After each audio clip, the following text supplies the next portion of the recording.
I've played Breath of the Wild for 600 minutes. Did it take my breath away? Or is this one better off left in the wilderness? Breath of the Wild is an open-world adventure game that needs little introduction.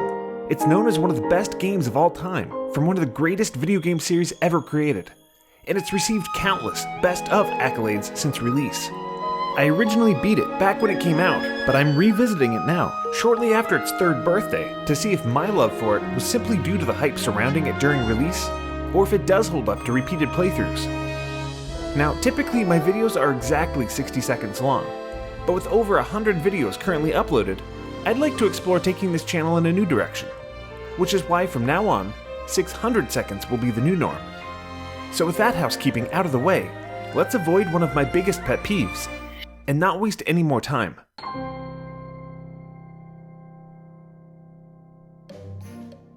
The game opens on the Great Plateau, and right out of the gate, there's a sweeping view of the entire world, teasing the scale of the adventure to come. Try to leave too early though, and you'll encounter some of the only training wheels in the game. It forces you back up, and won't let you fully explore Hyrule until you've completed what is essentially the tutorial of the game. I really enjoyed this area a lot, as well as the design decision to keep players constrained until the basics have been learned. There is so much to do and try on the Great Plateau that I didn't even realize it was the tutorial area when I first played the game. It's by no means small, and it does a great job of teaching the basic mechanics, as well as the importance of exploration and discovery. For example, after speaking with the old man, I started by making my way towards the remains of an old temple. I got distracted by a lake, and in the lake there was a ring of lily pads. For no other reason than to see if I could, I decided to try to jump through the ring. To my surprise, I was given a reward for my observation. I didn't expect anything to happen, or for the game to even recognize my accomplishment, but it felt awesome that it did. In fact, this aha moment is one of my favorite feelings in gaming. It's the moment when a player sees something out of the ordinary, before discovering that intuition, observation, as well as curiosity is rewarded. It all starts with that simple question, I wonder. And somehow, significantly more often than not, Breath of the Wild rewards that curiosity. I wonder what happens if I burn this pile of leaves. I wonder if I can climb those mountains. I wonder if a torch can keep me warm in the snow. These questions are questions that players ask themselves while playing nearly every game. Many will even have answers to 1 or 2 of them. Yet Breath of the Wild is the first game that I've played that responds back to nearly every what-if question I had for it, categorically. It said, here's a reward for noticing that pile of leaves. Yes, you can climb that mountain. And yes, a torch will keep you warm in the snow. It's thanks to a variety of gameplay systems that are all interconnected and thoroughly thought out, not to mention an expertly crafted world layout that is just begging to be explored. The world has been designed in such a way that just looking at it can feel like a puzzle that needs solving, with mysteries begging for answers. What exactly happened here? Why is that out of place? What is that on the horizon? These questions propelled my journey through Hyrule, and I suspect many others too. And thankfully, the movement options that have been provided to seek out the answers to these questions have also been thoughtfully considered. Unlike past 3D Zelda games, you don't have to roll everywhere to go places quickly.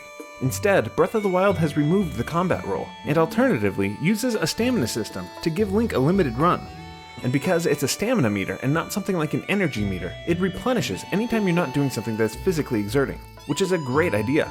Sadly, especially in the early game, I found myself being a slave to this meter too much. It depletes and refills so quickly that to get the most out of it, I would constantly be staring at it, often ignoring the scenery around me when I moved. For a game that's all about exploration and examination, this is an unfortunate pitfall. The worst part is, I didn't even realize I was doing it for far too long. I really considered myself to be an observant player, but upon replaying the game and noticing things I missed the first time, it's clear that this wheel was a distraction. With that said, the addition of a sprint is otherwise great, and really goes to show how the developers worked to solve some of the traversal issues of past Zelda games. But it's not just their own game's movement systems that Nintendo wanted to shake up. Whenever anybody talks about Breath of the Wild, they inevitably talk about how climbing has fundamentally changed the open world genre, and I hate to be a parrot, but I really think that's true. Being promised the ability to go anywhere, and have the developers actually deliver on that is invigorating. It led me to try climbing every surface I could, and find the highest point in whatever region I was in, just to see if I could do it. It felt good to climb to the highest peak I could find, because in the back of my mind I constantly had the thought, I'm not supposed to be here. I shouldn't be allowed here. It felt like I was getting away with something, like I was finding solutions to problems the designers hadn't intended. Of course, I'm sure it was intended. After all, freedom was clearly a main design principle of the game, but it doesn't always feel like it was. Part of that has to do with the fact that as a way to balance out just how much climbing a player is allowed to do, Link's climbing is also tied to a stamina system. It's a relatively small pool of energy that can be expended quite quickly while climbing in the early game, limiting which surfaces and walls can be fully explored. Very early in my playthrough though, I discovered that I could abuse this system. Because the stamina meter begins to refill immediately when you begin to rest, any opportunity to stop and stand, or even just walk, will be rewarded with a refilling of the meter. So that's what I did. I found any lip, ledge, or slope I could to stop climbing and refresh my stamina meter. And I'm sure I'm not the only one. Who knows, this may have been intentional, but again, it doesn't feel like it was. Whenever I finally did make it to the top though, and surveyed the land, it was always a breathtaking view, and one that constantly piqued my curiosity. Which leads to my next favorite addition to the game, paragliding. Once a player has completed the 4 introductory shrines on the Great Plateau, they're given the paraglider and set free. It's way faster than sprinting is, and is inexplicably a ton of fun. Navigating through the air, instead of always being grounded, is exhilarating.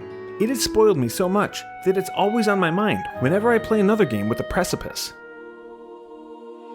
The abilities gained from completing the first shrines were quite the surprise to me, and integrate naturally in with the rest of the systems of the game. I think my personal favorite is magnesis. Being able to grab and lift any metallic object regardless of size makes you feel powerful. The fact that it feels so good, even with motion controls, is a huge shock. In fact, I think I might say this is the first game that I've played where I've fallen in love with the motion controls, and truly believe they enhance the gameplay experience immeasurably. Aiming in this feels intuitive, responsive, and in many aspects are nearly on par with mouse and keyboard controls in terms of precision. And the key reason for that is motion controls are not a replacement for twin-stick aiming, but instead they work in parallel with and in support of traditional controls. Running through Hyrule, quickly lining up a shot with the analog sticks, before fine-tuning it with a small tilt of the controller has spoiled me to no end, to the point that it feels like that's how twin-stick aiming has always behaved. That being said, while in some ways the motion controls are amazing, there are plenty of ways they are not. Chief among them, the tilt controls required in certain shrines. These sections of the game grind to a halt, testing the player on a skill that is used literally nowhere else in the game.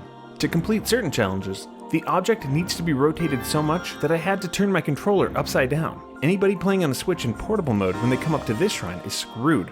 And then there are the players who play with a Pro controller on the Wii U. I know, I feel for all 5 of you. There are no motion controls in that controller, so players must swap controllers just to complete the shrines. This is a complaint, I guess, not just with the motion controls, but about the entire mechanics around certain puzzles. Either way, it does involve motion controls and puts a damper on some otherwise mighty fine mechanics. Since even with an extended runtime, there's no way for me to list all of my likes and dislikes in detail, here's a rapid-fire list of some of the standouts.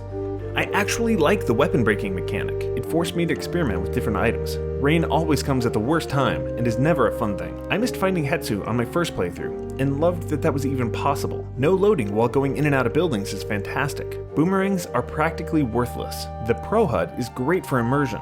I just wish they also found a way to hide the stamina wheel. Cryonis is way too limited to be its own rune. It seems like it was a feature that was originally part of Stasis that was spun off into its own thing. I love that arrows adhere to gravity, but they aren't affected by wind. It makes them a lot more fun and predictable. The Master Cycle 0 is too out of place to be enjoyable. Using the menu can still be confusing, even after significant playtime. Visually, this game is still a knockout. Some of the technical details may be limited because of the hardware, but the art direction and lighting go a long way to make up for that. I love how punishing the early game can be. I literally never made a potion. The resources are too valuable elsewhere. Audio-wise, the attention to detail is fantastic.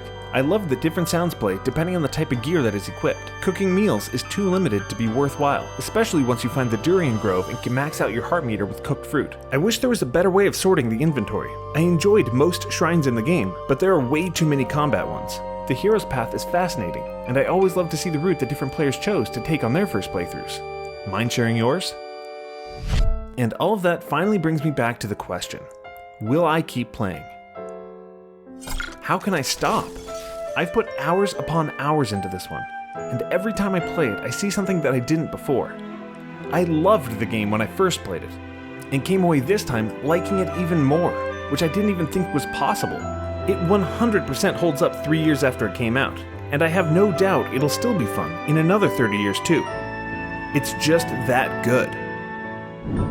You know what to do.